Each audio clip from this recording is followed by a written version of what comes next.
নমস্কার বন্ধুরা, ঝুমার হোম কিচেনে সবাইকে স্বাগত। আজকের পটলের একটি ইউনিক রেসিপি নিয়ে চলে এসেছি। আমি পটলগুলো এই রকম মিহি করে কুচিয়ে নিয়েছি। পটলের দানাগুলো ফেলাইনি, একসাথেই রেখেছি। দুটো আলু এরকম মিডিয়াম সাইজে কেটে নিয়েছি। তোমরাও একই শেপ দিয়ে এরকম কেটে নেবে।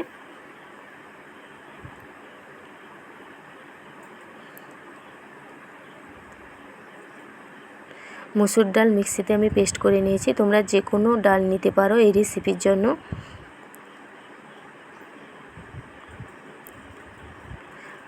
ওই কোচানো পটলের ওপর বেটে রাখা ডালটি দিয়ে দিলাম।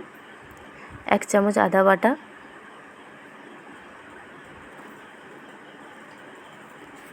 দিয়ে ভালো করে মিক্সড করে নিচ্ছি।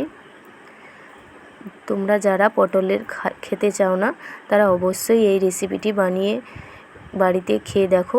খেতে খুবই মজা লাগবে। একবার খেলে বারবার খেতে ইচ্ছে করবে।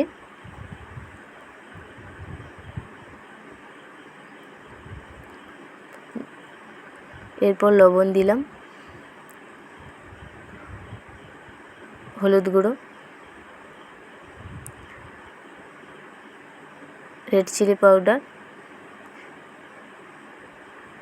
দিয়ে ভালো করে মিক্সড করে নিচ্ছি।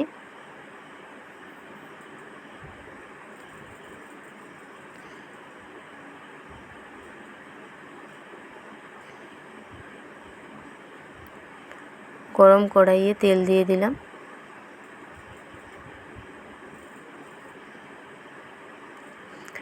এবার বড়া করে ভেজে নিচ্ছি। বেশি লাল করে ভাজার দরকার নেই। আমি যেরকম ভেজে নিচ্ছি তোমরাও সেরকম ভেজে নেবে।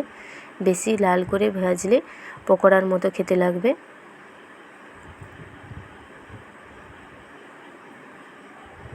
এই রকম দেখতে করে সবগুলো ভেজে নিচ্ছি। সবগুলো ভাজা হয়ে গেছে। দেখুন আমি বেশি লাল করে ভাজিনি।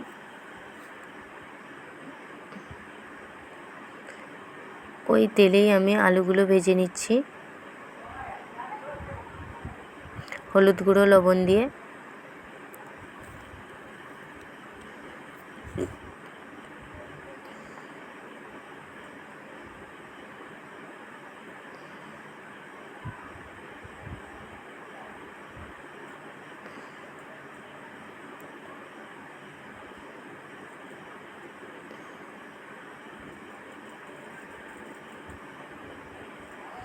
ওই তেলে আবার একটা শুকনো লঙ্কা, সাদা জিরে 1 চামচ,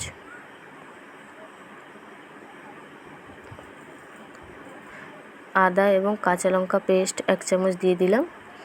একটা টমেটো কুচি দিয়ে ভালো করে কষিয়ে নিচ্ছি। হলুদ গুঁড়ো, রেড চিলি পাউডার,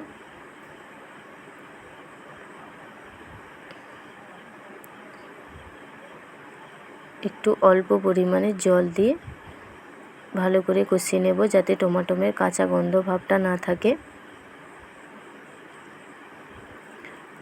1 চামচ লবণ দিলাম।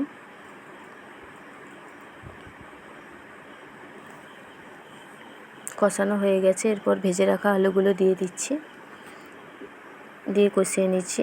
আলুগুলো যেহেতু ভাজা আছে তাই বেশি কষানোর দরকার নেই। কষানো হয়ে গেছে। এবার পরিমাণ মতো জল দিয়ে দিচ্ছি।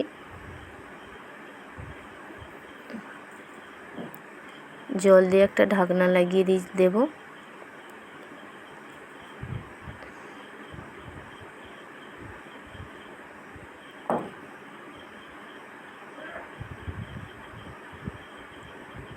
এরপর ভেজে রাখা বড়াগুলো দিয়ে দিচ্ছি,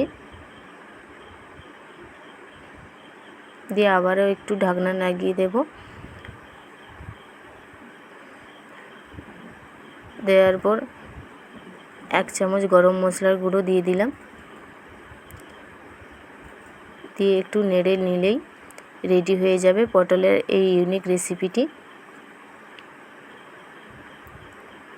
গরম ভাতের সাথে এই রেসিপিটি খেতে খুবই মজার লাগে। তোমরা বাড়িতে অবশ্যই ট্রাই করে দেখো। যারা পটল খেতে চান না তারা এই রেসিপিটি একবার বাড়িতে ট্রাই করে দেখো। চেটে পুটে খাবে একদম। রেসিপিটি খেতে খুব সুন্দর হয়েছে। চ্যানেলটিকে অবশ্যই সাবস্ক্রাইব করে দিও।